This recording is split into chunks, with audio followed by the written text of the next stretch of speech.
Hello అండి, అందరికీ welcome back to my channel. నేను మీ జ్యోతి. ఈరోజు అద్రిపోయే రెసిపీతో వచ్చేసాను.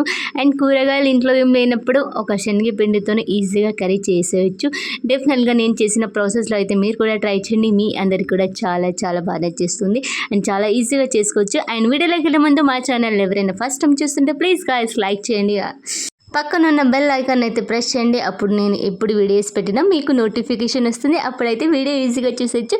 ఇప్పుడైతే ప్రాసెస్లోకి వెళ్ళిపోదాం, వచ్చేసేయండి. ముందుగైతే 1 కప్ శనగపిండి తీసుకున్నాను. కరివేపాకు, వెల్లుల్లి, ఎండుమిరపకాయ, ఉల్లిగడ్డలు సన్నగా కట్ చేసి పక్కన పెట్టేసుకోవాలి. ఉల్లిగడ్డలు అండ్ అరగంట ముందు అయితే చింతపండు నానబెట్టాలి. స్టవ్ మీద ఒక బ్యాండి పెట్టి బ్యాండిలో 2 టేబుల్ స్పూన్ ఆయిల్ వేసుకొని ఆయిల్ హీట్ అయిన తర్వాత జీలకర్ర, ఆవాలు, సన్నగా కట్ చేసిన ఆనియన్స్, అలాగే కచ్చపక్కగా దంచుకున్న వెల్లుల్లి, ఎండుమిరపకాయ అండ్ కరివేపాకు మంచిగా వేసుకొని గోల్డెన్ కలర్ అయ్యే వరకు ఫ్రై చేసేసుకోవాలి. కర్రీ అయితే చాలా చాలా బాగుంటుందండి. వేడి వేడి అన్నంలో పైన ఇంత నెయ్యి వేసుకుని ఈ కర్రీతో తింటే చాలా చాలా బాగుంటుంది. డెఫినెట్గా ఒక్కసారి నేను చేసిన ప్రాసెస్లో అయితే మీరు కూడా ట్రై చేయండి, మీకు కూడా నచ్చేస్తుంది.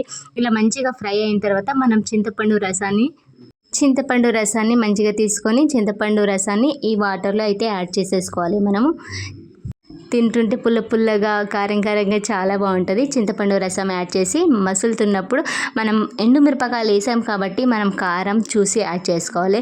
తగినంత ఉప్పు అండ్ చిటికెడంత పసుపు. నేనైతే లైట్గా కారం అయితే యాడ్ చేస్తున్నాను. మీరు స్పైసీగా తక్కువ తినే వాళ్ళైతే ఎండుమిరపకాయలతోనే సరిపోతుంది. స్పైసీ కొంచెం బాగా తినే వాళ్ళైతే కారం కూడా యాడ్ చేసేసుకొని నీరు ఇలా మసులుతున్నప్పుడు అయితే మనం శనగపిండిని యాడ్ చేసేసుకోవాలి. మేము ఇది మిల్లులో పట్టించింది కాబట్టి మీరు ప్యాకెట్ పిండిని కూడా యూజ్ చేసుకోవచ్చు. ఇలా మసులుతున్నప్పుడు శనగపిండి ఒక గరిటెతో కలుపుతూ పైన శనగపిండి వేస్తూ ఉంటాయి, లేకపోతే ఉండలు కడతాయి. మొత్తం వాటర్లో పిండి మొత్తం ఇలా కలిసేంత వరకు మనం గరిటెతోని కలుపుతూనే ఉండాలి అనమాట. అండ్ ఇలా మొత్తం కలిసేసరికి పైన కొత్తిమీర వేసుకొని వేడివేడిగా అన్నంలో అయినా, రొట్టెలో అయినా, చపాతీలో అయినా అద్రిపోయే కాంబినేషన్. డెఫినెట్గా మీరు నేను చేసిన ప్రాసెస్లో డెఫినెట్గా ట్రై చేయండి, మీ అందరికి కూడా నచ్చుతుంది. మేము కన్నడలో అయితే దీన్ని నెంకిట్ అంటాము. నేను కర్రీ మొత్తం అయినాక పైన అయితే నెయ్యి వేసుకొని వేడి రొట్టెలు అయితే సర్వ్ చేసుకుని తింటున్నాను. అద్రిపోయింది అనమాట. ఇది ఒకటి చేశాను, మిగతా ఏం కర్రీ అవసరం లేదు. దీంతో మొత్తం అన్నం మొత్తం తినవచ్చు, అంత బాగుంటుంది.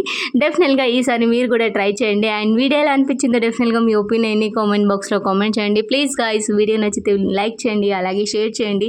మా ఛానల్ ఎవరైనా కొత్తగా చేస్తుంటే సబ్స్క్రైబ్ చేసుకొని పెట్టండి. ఇలాంటి మంచి ఫుడ్ రెసిపీతో మళ్ళీ మీ ముందు ఉంటానండి. బాయ్. నెక్స్ట్ వీడియోలో మళ్ళీ ఒక ఫుడ్ రెసిపీలో కలుద్దాం. బాయ్.